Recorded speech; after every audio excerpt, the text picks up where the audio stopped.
Currently working on a Mitsubishi Triton. This is a 2018 model. As you can see there, it's got the check DPF system light on. It's also got the engine management light on down here. Full code that's recorded is P1498, which is DPF overloading. And in this video, I'm going to be showing you what that fault is.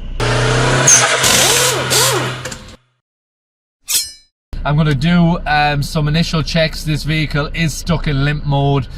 Fault comes back straight away. I'm about to bring it back to the workshop now and do some initial checks. And this is what it looks like when you're stuck in limp mode. Foot to the floor and absolutely no power whatsoever.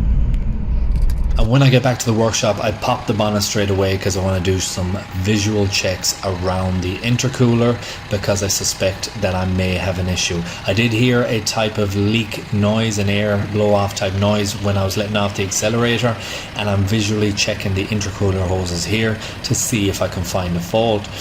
There is a split in the intercooler hose, which I'm zooming in on now, and that would be the primary reason why the DPF is sooted. It's going to be giving you the limp mode, that's for sure, and then the DPF sooting up when it's driving like this would be a secondary fault. Knowing what can cause a problem and what that problem then causes is key. Having plenty of experience working on these Mitsubishis in the past, I do have an expected normal range for the DPF difference pressure sensor and the average DPF pressure differential. That is minus 0.5 to 1 kPa at idle, so it does flick in the minus range when it's fully operational and you have no soot buildup. I've seen that many times in the past. kPa within normal range under 1, which is 10 millibar equivalent.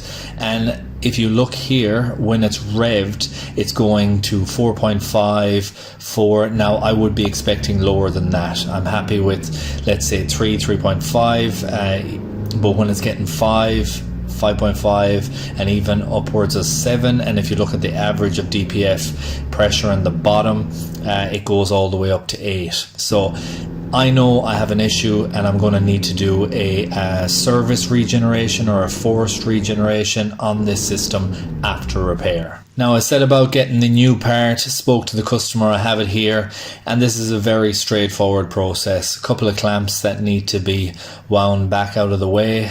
There's easy access. It's not that difficult. Some of these can be very stuck on though, that's the only thing of concern. But the age of this vehicle and the current mileage, it's not that big of a deal. It's also quite a flexible one. Some of the very difficult intercooler hoses can have aluminium piping on them or very solid pieces attaching onto the end. This is just one flexible hose all the way through, and it pops up out of the way to the side of the battery. So nice and straightforward. I just have a quick look here. This is the first time I've seen how bad it is, and I see some additional splits on the underside which I wasn't aware of. I knew there was a couple, but there's 3 in total, showcasing how bad this actually was.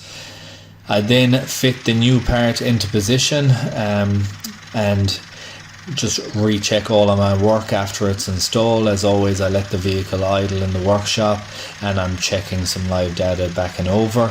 Then it was a case of doing the regeneration. You're going to need a scan tool that's capable of doing that, but it's going to need to be in a wide open space as well. If you have an exhaust extractor to catch the emissions, definitely use that, or have it away from any other people when you will be doing a regeneration. It's got to be within safe range as well, which this one is, and I commence that as I finish off this work. I was going to say it takes more than 25 minutes. Yeah.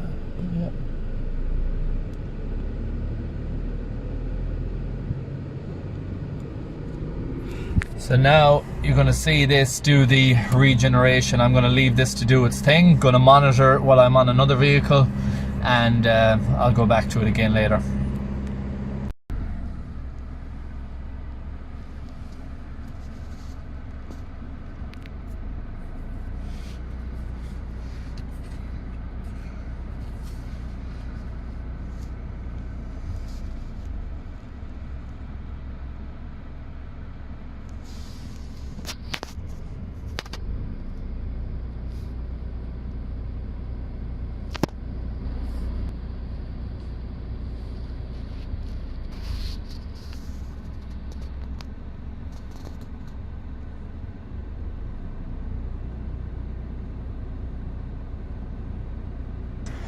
So I'm just on the final road test now with this vehicle. Everything is now functioning as it should. The lights are off, the warnings are off, no fault codes returning, and the live data readings on the pressure sensor are all within the range that you would want to see.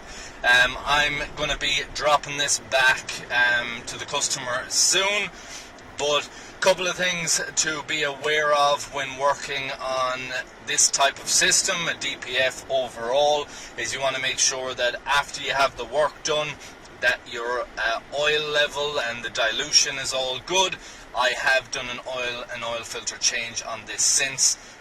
The level was high and the oil dilution was not in the best condition, so you want to make sure after you do the work in all the regions that you have the correct oil level and a good condition of oil.